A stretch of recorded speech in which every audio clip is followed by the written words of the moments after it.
빌립보서 3장 1절부터 9절까지 말씀입니다. 죄송합니다. 빌립보서 3장 1절부터 9절까지 말씀 다 찾으셔서 한 목소리로 공독하고 다시 기뻐하라, 다시 기뻐하라 하는 제목으로 말씀합니다. 빌립보서 3장 1절부터 9절까지 말씀 저와 한 목소리로 함께 공독합니다. 빌립보서 3장 1절부터 9절 말씀 시작. 정말로 나의 형제들아 주 안에서 기뻐하라. 너에게 같은 말을 쓰는 것이 내게는 수고로움이 없고 너에게는 안전하니라. 개들을 삼가고 행악하는 자들을 삼가고 손 할례당을 삼가라. 하나님의 성령으로 봉사하며 그리스도 예수로 자랑하고 육체를 신뢰하지 아니하는 우리가 곧 할례당이라. 그러나 나도 육체를 신뢰하야만 하니 만일 누구든지 다른 이가 육체를 신뢰할 것이 있는 줄로 생각하면 나는 더욱 그러하리니 내가 8일 만에 할례를 받고 이스라엘의 족속이요 베냐민의 지파요 히브리인 중에 히브리인이요 율법으로는 바리새인이요 열심으로는 교회를 핍박하고 율법의 의로는 흠이 없는 자라.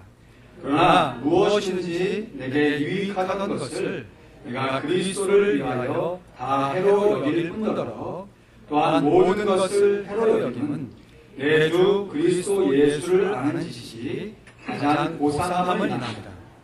내가 그를 위하여 모든 것을 잃어버리고 배설물로 여김은 그리스도를 얻고 그 안에서 발견되게 하려 하니 내가 가진 의는 율법에서 난 것이 아니요 오직 그리스도를 믿음으로 말미암은 것이니 곧 믿음으로 하나님께로서 난 의라. 아멘. 갑작스러운 소식 듣고 상당히 당황하고 놀랐습니다. 기아에 하나님을 증거하고 열심히 목회하셨던 정승 목사나 서순철 씨 큰 스승이 되는데 정승 목사님처럼 이 주변에 참 한평생 목회하시면서 교회를 세우시고 정말 하나님 뜨겁게 사랑하신 귀한 사역자님들이 많으시죠. 이제 목회를 시작하는 제 입장에서 목회의 초년 생의 입장에서 어떻게 하면 목회를 하나님의 말씀 따라 순종하며 잘 할 수 있을까? 교회를 건강하게 잘 세워갈 수 있을까? 참 간절한 소원과 마음이 있어서 교회가 있을 때마다 우리 교회 선배님들에게 묻고 조언을 구하는데 참 신기해요. 참 주옥 같은 목회에 참 엑기스 그 핵심되는 말씀들을 여러 가지 해주시는데 공통되는 게 하나 있어요.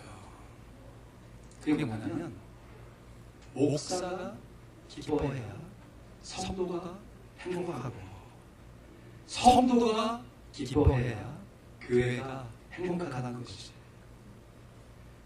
목사가 기뻐해야 성도가 행복하다. 동의하십니까?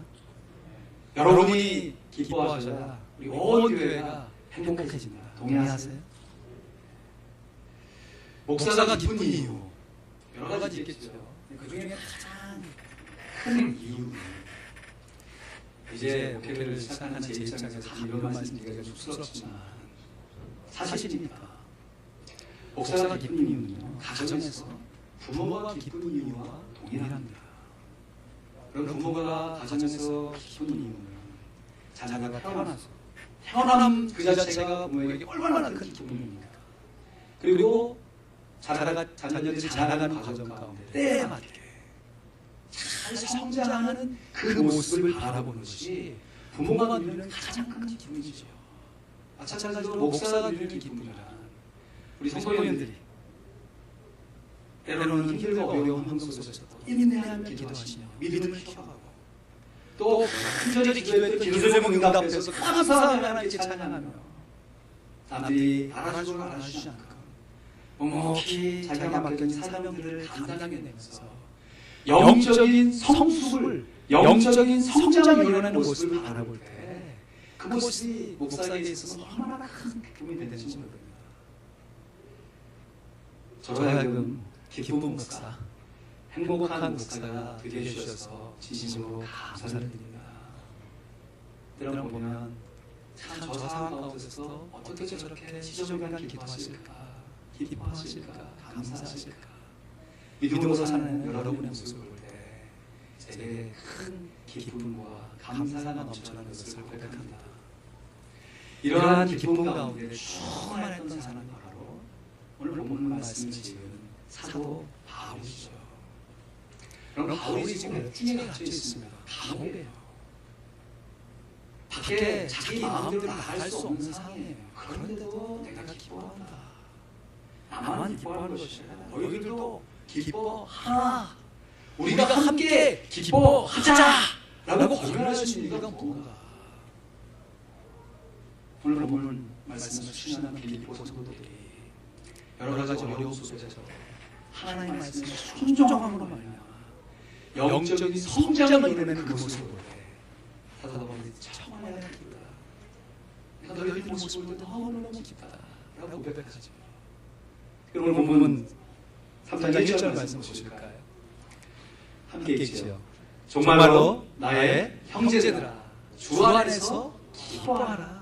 너희에게 같은 말을 쓰는 것이 내게는 수고로움이 없고 너희에게는 안전하리라. 정말로 한 번 더 마지막으로 얘기하는데 나의 사랑하는 형제들아 주 안에서 기뻐하라. 너희에게 같은 말 쓰는 것이 내게는 번거로움, 수고로움이 아니고 너희에게 오히려 더 안전한 얘기다. 여기서 같은 말이라고 하는 것을 본문의 각도에 따라서 여러 가지 해석할 수 있지만 저는 지금까지 사도 바울이 기뻐하라, 기뻐하라 라고 했던 그 말을 다시 반복해 쓰는 것이 내게는 수고로움이 없고 너에게는 안전하다 이렇게 해석하고 싶어요. 왜냐하면 지금 빌립보 3장 1절에 기뻐하라 라고 말씀하셨는데 1장에도 2장에도 사도 바울이 내가 기뻐하라, 기뻐하라 라고 하는 고백이 그 표현이 숨어있기 때문에 먼저 빌립보서 1장 18절 말씀 보시면 그러므로 무엇이냐 외모로 하나 참으로 하나 무슨 당도로 하든지 전파된 것은 그리스도니 이로써 내가 기뻐하고 또한 기뻐하리라. 사도 바울이 옥중에 갇혀 있으니까 어떤 사람은 정말 순전한 동기로 주님 사랑하는 마음으로 복음을 전하는 사람도 있지만 사도 바울이 지금 마음대로 복음을 못 전하네? 요 틈을 타서 열심히 전도하는 사도 바울이 시기 주면 안 되겠지? 이런 마음을 가지고 조금 삐뚤어진 마음을 가지고 복음을 증거하는 사람이 있었나 봐요. 그것을 제자들도 사도 바울에게 얘기하는데 놔둬라 괜찮다. 그게 다 무슨 상관이야. 주의 복음이 증거되는 그것을 위해서 나는 기뻐하고 또 기뻐하겠다. 사도 바울은 복음 전파의 기쁨을 온전히 누렸죠. 빌립보서 2장 또 17절 18절 말씀이에요. 이거 같이 읽어볼까요? 빌립보서 2장 17절 18절 말씀 시작.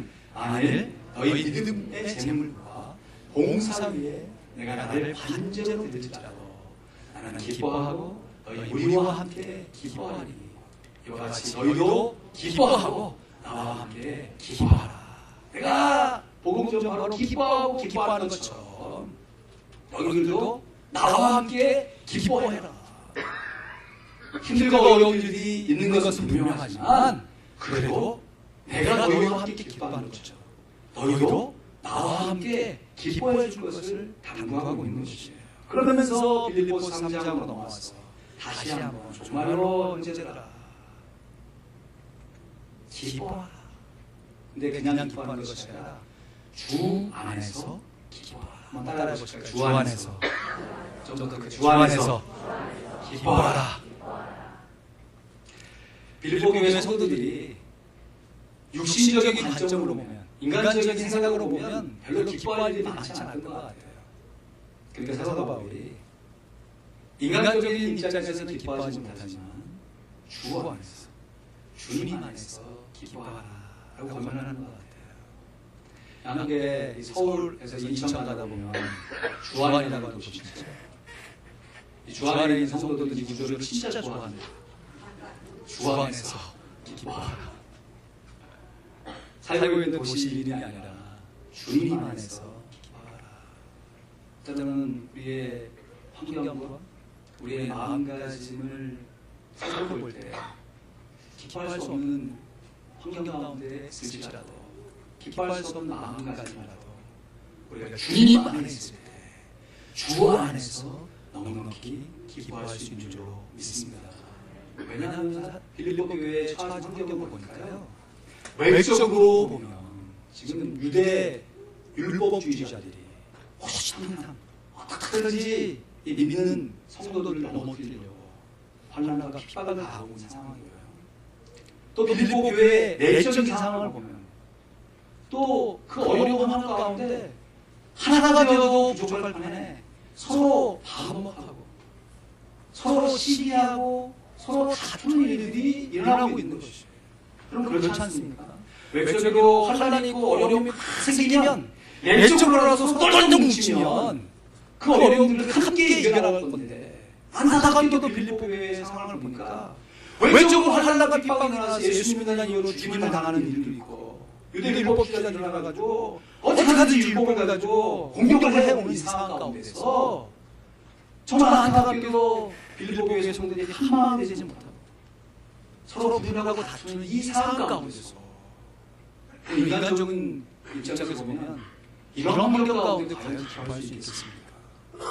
외적인 내적인 분열 가운데 과연 기쁨이 그 마음 가운데 샘솟아서 일어날 수 있겠냐 하는 것이죠.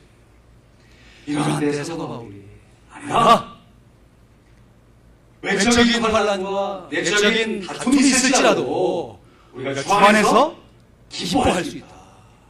주 안에서 기뻐해야 한다. 정말로 형제들아, 주 안에서 기뻐하라 라고 권면하고 있는 것이죠. 그래서 이렇게 기뻐할 수 있는 구체적인 방법을요, 빌립보서 3장에서는 외적인 핍박, 다시 말해 유대 율법주의자들이 핍박을 당하는 상황 가운데 어떻게 기뻐할 수 있는지, 또 빌립보서 4장에 가서는 내적인 분열, 성도들끼리 서로 반목하고 다투는 상황 가운데서도 어떻게 기뻐할 수 있는지 그 구체적인 방법을 제시해 주는 것이 빌립보서 말씀인 거죠. 오늘 본문이 빌립보서 3장이니까 외적인 핍박이 일어날 때, 외적인 환난과 어려움이 일어날 때 성도는 과연 어떻게 기뻐할 수 있는가, 그 구체적인 교훈을 살펴보고, 혹 우리의 삶 가운데 내가 감당하기 어려운 환난과 어려움을 당하신 성도님들, 또 그런 분을 알고 있는 우리 성도님들이라면 이 말씀의 교훈 따라 그 말씀에 순종하여서 기쁨으로 하나님께 나아가는 우리 모두가 될 수 있게 되길 간절히 바랍니다.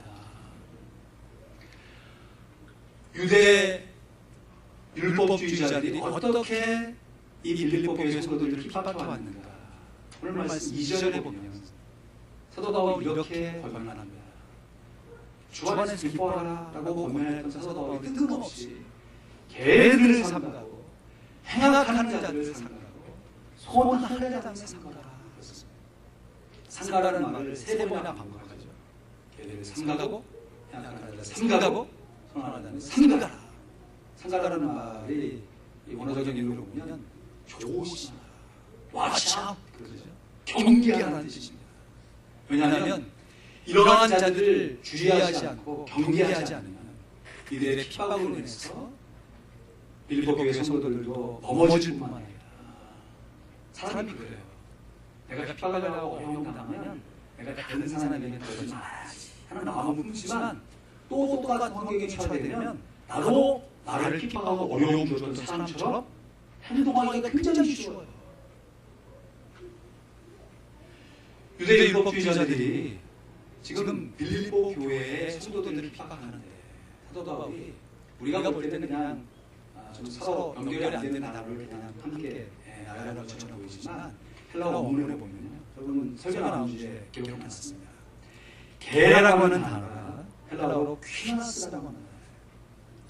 행악자라는 단어가 카쿠스라는 단어입니다. 손할례장이라는 단어가 카타토메라는 단어예요. 그러니까 모두 다 크로 시작하는, 앞에 두 분의 발음이 비슷한 거죠. 언어적인 연결을 하고 있는 것이죠.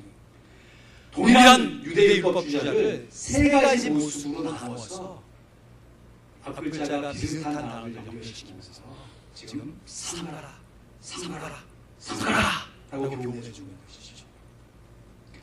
왜 유대 율법주의자를 개라고 얘기했는가? 이 당시에 개라고 여김을 받은 사람은 유대인들이 아니라 오히려 이방인들이었습니다. 이방인들은 유대인들, 하나님의 선민이 아닌 사람을 개처럼 취급했죠. 근데 사도 바울은 오히려 그렇게 개처럼 취급하는 유대인들이 개다라고 얘기하는 것이죠. 죄송합니다. 우리 미국에서 가족처럼 살고 있는 개를 기르시는 분들한테 죄송한데 여기서 말하는 개라고 하는 의미가 집에서 키우는 애완견 정도의 그런 귀여운 개가 아니라 일종의 들개죠, 들개. 주인 없이 쫓아다니면서 공장도 망치고 사람들 공격하는 그런 늑대 비슷한 개들을 얘기하는 것이죠. 이 개들처럼 지금 유대 율법주의자들이 예수 믿는 성도들을 넘어뜨리기 위해서 함께 모여가지고 개라고 합니다. 개들 집단이 되어가지고 지금 빌립보 성도들을 핍박하고 있다는 것이죠. 근데 어떻게 핍박하냐면 행악하는 걸 통해서 행악. 여기서 말하는 행악이라는 것은 율법주의자들의 가장 두드러진 특징이 뭐냐? 한마디로 하면 외시라고 할 수 있습니다. 외시. 이 외시라고 하는 것을 겉과 속이 다른 것이죠. 속으로는 하나님을 경외하는 마음도 없으면서 겉으로만 율법을 지키는 척하는 것을 얘기하는 것이죠. 우리도 그럴 때가 있잖아요. 솔직히 예배드리고 싶지 않은 마음이 있지만 마음이 없다고 예배 안 드리나요? 그래도 주일이니까 예배 와서 예배 드릴 때도 있어요. 그러면서 우리의 마음이 예배 드리기에 합당한 마음으로 변화되어져가는 그 모습이 있죠. 근데 외식이라는 것은 그 마음조차 없는 것이에요. 하나의 습관처럼, 형식처럼 그냥 앉아있는 것이죠. 하나님을 예배하려고 하는 경외하는 마음이 전혀 없으면서 그냥 형식적으로만 그런 척하는 것입니다. 근데 이것도 얼마나 위험한지. 처음에는 내 마음이 그렇지 않아서 하나님께 예배드리다가 이러면 안 되지, 이러지 안 되지 라고 경계하며 조심하다가 어느 순간 이것이 반복이 되면 이것이 나의 자연스러운 하나의 모습이 되어가지고 따뜻하게 굳어져가지고요. 외식을 하고 있는데도 전혀 마음의 양심에 꺼리낌이 없을 수가 있게 되는 것이죠. 그러나 나타나는 성향이 뭐냐면 주변 사람들을 정죄하시다. 담대하게 정죄해요. 여러분 하나님께서 우리를 부르실 때 왕과 같은 제사장으로 부르신 줄로 믿습니다.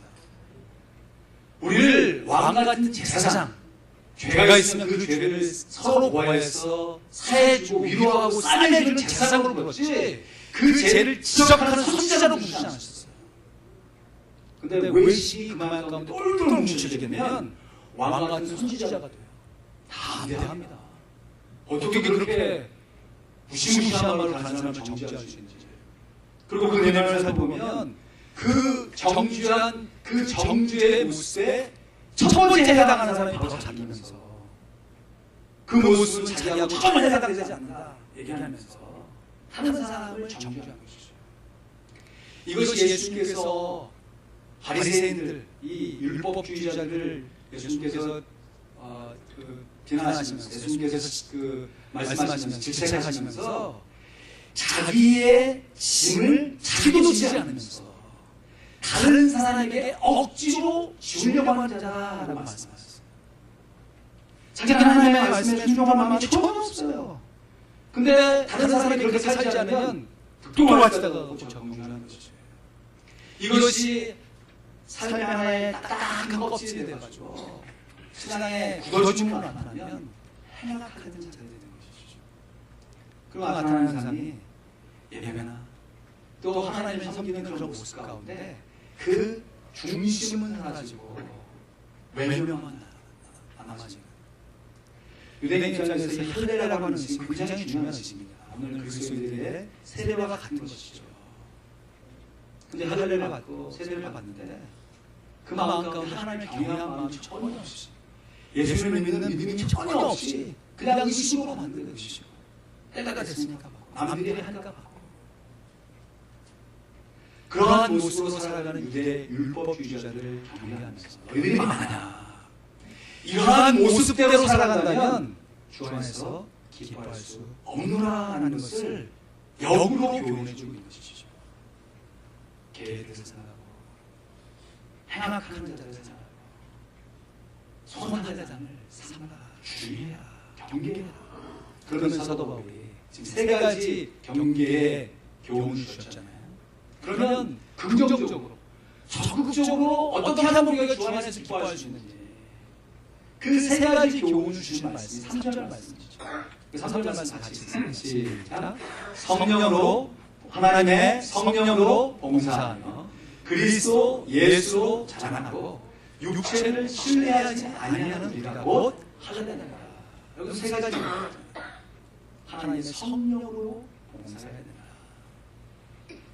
그리스도 예수로 자랑해야 된다. 마지막 세 번째가 자기 육체를 신뢰하지 아니해야 된다. 하나님의 성령으로 봉사해야 된다. 자기 일을 내려놓고 성령으로 봉사해야 된다. 우리가 우리의 열심과 노력이 반드시 필요합니다. 그러나 자기 열심과 노력으로만 봉사하는 사람과 자기가 열심과 노력도 하지만 그 기반이 성령으로 봉사하는 사람은 그 되어진 결과를 맞이할 때 참 다른 모습을 보이게 돼요.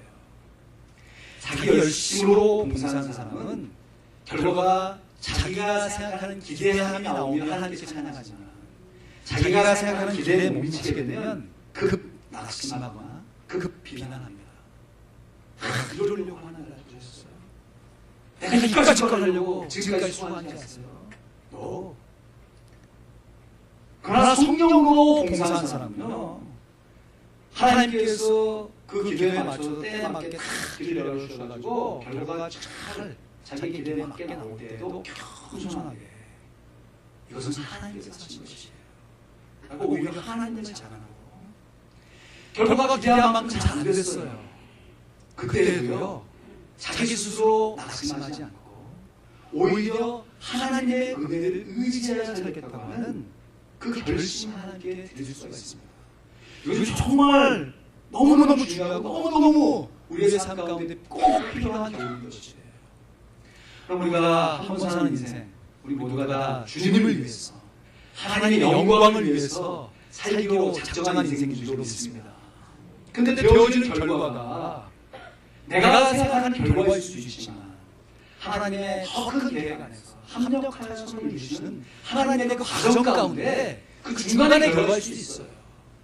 그때 내 열심, 내 노력으로만 봉사한 사람은 결과에 따라서 그 믿음이 흔들리는 거죠.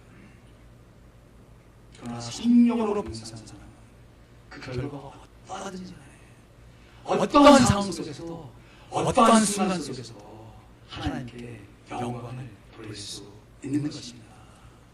두 번째, 그리스도 예수를 자랑해야 돼요. 우리가 사역 열심히 하면요, 우리 마음 가운데 참 어찌할 수 없는 죄인이다. 누가 나를 좀 알아줬으면 좋겠다 하는 마음이 있어요. 그것이 안 되면 좀 섭섭하죠. 또 우리가 부족한 모습이 있기 때문에 그 모습을 좀 서로 인정하고 레코니션을 하죠. 인정도 합니다. 그래서 앞에 나와서 격려를 드리고 조그마한 선물을 드리기도 하고 함께 기도하면서 함께 격려하는 그런 일들이 꼭 필요해요. 그런데 그런 일들이 혹 없이 지나가게 될 때 혹시 들어보셨나요?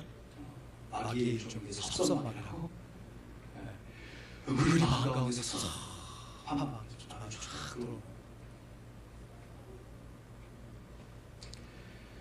내 모습, 내가 한 일들이 좀 드러나야 뭐 화나는 거 아니에요. 누가 와서 오히려 그걸 하셨냐고 왜 그래 힘들지만 좀 그래도 좀 사람들이 알아주고 좀 했으면 그런 마음이 있는 게 사실인데 그게 충족되지 않으면 내 마음 가운데 큰 낙심하게 됩니다. 예수를 자랑하는 것이 아니라 나를 드러내고 하는 것이죠. 나를 드러내려고 하는 그 결과의 모습 가운데서는 주 안에서의 참된 기쁨을 맛보기가 어렵습니다. 내가 그리스도와 함께 십자가에 못 박혔나니 이미 예수님과 함께 나는 죽었고 예수님과 부활로 더불어 내가 살았지만 그 부활을 일으키신 예수님을 오히려 찬양하는 인생, 그 인생이 되어야 우리가 어떠한 환경, 어떤 순간 속에서도 주 안에서 기뻐하게 될 수 있는 것이죠. 똑같은 얘기지만 또 다른 반복의 표현으로 세 번째, 육체를 신뢰하지 않아요. 예수님의 표현이라면 자기를 부인해야 된다. 나를 따라오려는 나나가 제 십자가를 지고 자기를 부인하고 나를 쫓아낸다. 그럼 자기 부인, 셀프 디나이어, 참 이것 중에 가장 힘든 일이 이거죠. 이제는 죽은 줄 알았는데 좀비처럼 다시 살아나는 나의 옛 자아의 모습. 이 정도 신앙생활을 했으면 이제는 좀 없어졌으면 좋겠다 싶은 그 내 자아의 모습이 꿈틀대며 나올 때 그것을 그냥 놔둔 것이 아니라 예수 그리스도의 십자가의 보혈을 덮어내고 자라나요. 오직 예수로만 자라나요. 오직 성령 안에서 봉사할 때 우리에게 주 안에서 주시는 참된 기쁨을 맛보게 되는 줄로 믿습니다. 아멘. 여러분, 이 참된 기쁨을 맛보며 살아갈 때 정말 우리의 신앙생활이 얼마나 기쁘고 감사가 넘치겠습니까? 근데 안타깝게도 죄송합니다. 여러분, 주 안에서 기뻐하시고 성령으로 봉사하시고 예수로 자랑하시고 여러분의 자아를 날마다 부인하고 계십니까? 잘 되고 계신가요? 이 말씀을 제 삶 가운데 다 적용해 보니까 잘 될 때도 있지만 때로는 안 될 때가 또 오히려 많은 것 같아요. 그럴 때 어떡하는가? 사도 바울 참 저는 너무너무 지루하고 그 방법을 너무너무 구체적으로 제시하는데 이 세 가지 안 되는 것, 세 가지 해야 할 것을 제시하면서 그럼 근본적으로 우리가 어떻게 살면 이 세 가지를 안 하고 세 가지 할 수 있는가? 그 구체적인 교훈을 이어진 말씀 가운데 주세요. 사도 바울이 일시적인 자기 넋두리를 내려놓습니다. 내가 인간적으로 어떤 사람인지, 나는 이제 하늘만 할 일도 많고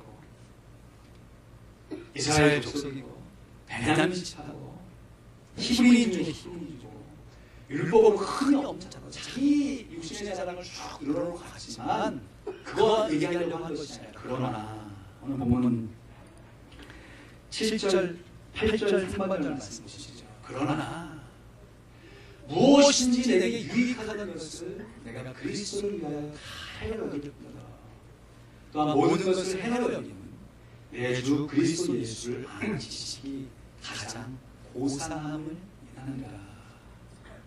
예수 그리스도를 아는 지식, 그리스도 예수를 아는 지식.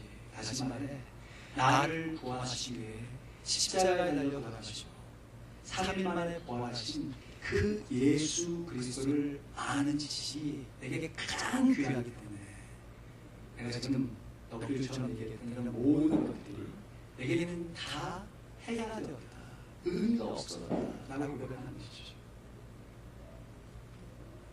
우리들이 율법주의자들이 우리들에게 호시탐탐 녹이면서 우리를 넘어뜨리게 하려고 하는 세 가지 악한 모습들을 벗어내버리고 적극적으로 성령에 충만하며 예수를 자랑하고 자기를 부인할 수 있는 근본적인 해결책이 뭐냐? 우리가 예수 그리스도를 아는 지식에 충만할 때, 바꿔 말하면 우리를 구원하시기 위해 십자가에 달리셨던 그 예수를 알아갈 때, 우리를 구원하셨던 예수 그리스도의 부활하심을 우리가 깊이 있게 체험해갈 때, 의도적으로 내 노력과 내 행위로 이루어내는 것이 아니라 하나님의 은혜로 예수 그리스도의 희생으로 성령 하나님의 능력으로 말미암아 나도 모르는 사이에 자연스럽게 주 안에서 기뻐할 수 있는 그 기쁨을 누릴 수 있다는 것이죠. 이것은 그냥 반복적인 설명이 빌립보서 3장 8절 하반절과 9절 말씀이에요. 우리 같이 읽어볼까요? 같이 읽어보죠. 시작. 내가 그를 위하여 모든 것을 잃어버리고 배설물로 여기는 그리스도를 얻고 그 안에서 발견되려 하니 내가 가진 의는 율법에서 난 것이 아니요 오직 그리스도를 믿음으로 말미암은 것이니 곧 믿음으로 하나님께서 난 의라. 지금 너희들이 주 안에서 기뻐하려면 이러이러한 것을 하지 않고 이러이러한 것을 해야 되는데, 그럼 이러이러한 것을 하지 않고 이러이러한 것을 하려면 결국 너희들이 반드시 가져야 할 것이 뭐냐? 너희들이 구원받은 것이 율법에서 난 것이 아니라 유대 율법주의자들이 얘기하는 그 교리가 아니고 오직 그리스도를 믿음으로 말미암은 구원의 확신 가운데 있다는 것을 분명히 알아야 한다는 것이죠. 우리가 하나님의 은혜로 예수 그리스도의 희생으로 성령님의 능력으로 말미암아 구원받았다는 이 구원의 확신 가운데 갈 때 우리에게 주 안에서 주시는 기쁨이 날마다 순간마다 어떠한 환경 속에서도 새롭게 샘솟아나게 될 줄로 믿습니다. 우리가 구원받았다는 그 사실, 이 역사적인 사실을 내 머릿속에서도 인정하는 것도 중요하지만 그것을 내 마음으로 끌어당겨서 그것을 체험하고 감격스럽게 여기는 것. 어떤 사람은 그래요. 그래서 이 세상에서 가장 먼 거리가 머리와 가슴 사이의 거리다. 지식적으로 다 예수님이 십자가에 달려 돌아가셨고 그분이 부활했던 사실을, 역사적인 사실을 다 알아요. 그러나 그 역사적인 사실이 과연 나를 위해서 나하고 어떤 관계를 맺으며 내 삶 속에서 어떠한 기쁨을 나타내고 하는지 그 가슴으로 그 예수님의 구원의 사건을 경험하는 것, 이건 또 다른 차원의 문제라는 것이죠. 물론 우리들이 예수님의 그 구원의 사건을 내가 풍성하게 느낀다고 해서 없던 구원이 갑자기 만들어지고 십자가에 대시지 않은 예수님이 갑자기 십자가에 대신 것은 아니죠. 먼저 예수님께서 십자가에 대셨고 먼저 예수님께서 부활하셨어요. 이미 다 이루셨습니다. 다 이루었다. 그런데 그 역사적인 사실을 오늘 내가 나의 삶 속에서 내 가슴으로 받아들이며 그것을 인정하고 감격하고 있는가?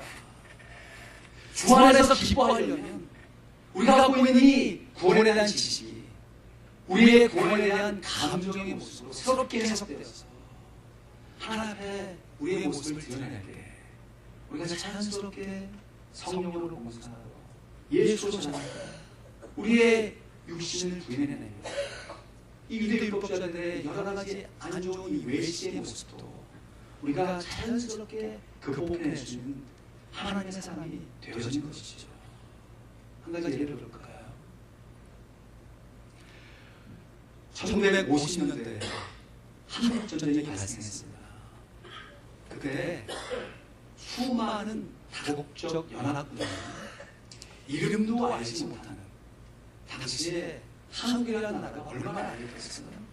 그 나라에 와서 마치 자기 동족을 위해 싸운 것처럼 싸우다가 많은 사람들이 전사했어요. 그 사실을 우리가 역사적으로 다 알고 있습니다. 그러나 그 역사적인 그 사건을 우리 마음 가운데 정말 얼마나 감사하고 있는지. 한 번 제가 어떤 지역을 여행을 가는데 그 지역이 카우보이들이 이렇게 모여 사는 서부 개척시대에 나오는 그런 모자들, 마차도 있고요. 실제로 로데오도 하더라고요. 그 마을에서. 야, 참 좋은 거 잘 본다 라고 했는데 그 마을 그 중앙에 공원이 하나 있는데 동상이 쫙 세워져 있어요. 카우보이가 총을 탁 말에서 이렇게 하는 모습이에요. 너무 멋있어가지고 이 지역의 상징인가 보다 하고 딱 가서 봤어요. 근데 그 안내 표지판에 뭐라고 써있냐면 코리안 워, 한국 전쟁에 참전했다가 전사한 사람들의 이름이 한 30여 명 정도 쭉 기록되어 있는 것이죠. 그 모습을 제가 바라보면서 제가 가운데 어떤 부딪힘이 오냐면 그 동상 생긴 사람 딱 보니까 나이가 저하고 좀 비슷한 것 같아. 제 나이 또래 되는 것 같아요. 그 얘기는 이미 가정도 있고 자녀도 있다는 얘기죠. 입장을 바꿔 한번 생각해보니까 내가 만약에 1950년도에 이 지역에서 살고 있는 미국인인데 당시 알지도 못하는 저 미지의 나라, 나는 지금 한국에서 미국 올 때 비행기 타고 편안한 차 타고 여기까지 와서 여행을 하고 있는데 여기에 살던 카우보이가 한국에 가서 전쟁을 하려면 어떤 교통수단을 통해서 갔을까 생각해보니까 그 당시 무슨 교통수단이 발달이 됐어요. 헐렁헐렁 먼지 날리는 포장마차 타고 말 타고 어느 지역까지 갔을 거 아니에요? 근데 뭐 수송기를 타고 갔던지 배를 타고 한 달 이상 그 길을 태양을 건넜든지 그래가지고 한국까지 온 거 아닙니까? 그래서 자기 가족 다 미국에 있는데 생명구지 알지 못하는 사람들과 함께 싸워가면서 그게 몇몇 사람들은 우리나라 전쟁을 위해서 그 지역에서 전선을 해서 피를 흘렸던 그 사람들이 생각하니까 그럼 제가 한국전쟁에서 다국적민이 참여했다는 건 모르고 있었을까요? 다 알고 있었어요. 역사교과서 다 배우고. 근데 그 동상을 바라보니까 그 안에 있는 굴기를 바라보니까 그 순간만큼은 제 안에 다르게 느껴진 것이죠. 그러면서 전에 보았던 똑같은 미국인들, 똑같은 사람들인데 예전에는 나하고 상관없는 사람이라고 생각했는데 아니구나. 이분들의 희생과 헌신, 이 사람들의 조상들의 희생과 헌신에 대해서 내가 이 자리에 있을 수 있구나라는 생각을 하니까 마음 가운데 감격과 감사가 자연스럽게 올라오는 것이죠. 여러분, 우리 중에서 예수 그리스도께서 십자가에 달려주시고 3일 만에 부활한다는 것이 역사적으로 알지 못한 사람이 과연 무엇이나 되겠습니까? 그러나 그 역사적인 사실이 내 마음 가운데 오늘 현실적으로 부딪혀왔어. 내게는 그냥 거저 주어진 하나님의 은혜인 것처럼 느껴졌는데 그 공짜의 은혜를 베풀어 주시기 위해서 하늘 영광 다 버리시고 이 땅에 우리가 똑같은 사람의 모양으로 입고 오셨어. 성장의 과정과 성장의 고통을 다 겪으신 예수님께서 십자가에 달리셔서 그 말할 수 없는 인간적인 육신의 고통을 겪으시고 영적인 버림받음을 겪으시고 우리를 위해 십자가에 달려 돌아가셨다. 그 사실이 머릿속에서만 안 보여져요. 우리의 가슴으로 내려와서 그 예수 그리스도의 희생과 헌신을 유망하고 바라는 누가 시켜서 헌신한 건 아니잖아요. 누가 시켜서 억지로 얘기하는 건 아니잖아요. 나의 아무 생각 그분을 위해서 다 뛰어들고 나는 전혀 내 인생이 아깝지 않다. 오히려 해로 여기고 배설과 같은 찢기로 여겨도 나는 내 인생에 여한이 없다 라고 고백할 수 있는 하나님의 사랑이 되어진 것이죠. 말씀을 했습니다. 목사가 기뻐해야 성도가 행복하고요. 성도가 기뻐해야 교회가 행복합니다. 이것은 마치 부모가 기뻐해야 자녀들이 행복하고 자녀들이 기뻐해야 가정이 행복하고 똑같습니다. 부모가 자기의 자녀들이 자라나는 영적인 육적인 성장을 바라보면서 기뻐하고 감사한 거죠. 사도 바울이 빌립보 교회 성도들의 영적인 성장과 소속을 바라보면서 기뻐합니다. 인간적인 모습을 볼 때는 기뻐할 수 없는 그 상황, 환난과 파각이 일어나서 오히려 불평과 원망 입에서 먼저 나올 그 상황, 그럼에도 불구하고 인간적인 모습으로 기뻐하는 것이 아니라 주 안에서 기뻐하라. 오늘 하나님 영광 받으시고 십자가에 달리신 그 예수 그리스도 그분이 내 안에 계셔서 나를 새롭게 하시고 나와 함께 살아내는 그 은혜를 가슴으로 살아낼 때 하나님께서 우리를 하여금 구원의 감격을 새롭게 해주시며 주 안에서 다시 기뻐할 수 있는 하나님의 사랑으로 살아가게 하실 줄로 믿습니다. 그러면 이제는 외식을 버려야 돼요. 통만 그렇죠. 아닌 척 진실한 마음을 가지고 하나님 앞에 순종하면서 거룩과 속이 하나가 되어서 하나님께 주신 참된 기쁨, 그 구원의 기쁨을 다시 회복하여 우리 주어진 모든 환경과 순간 속에서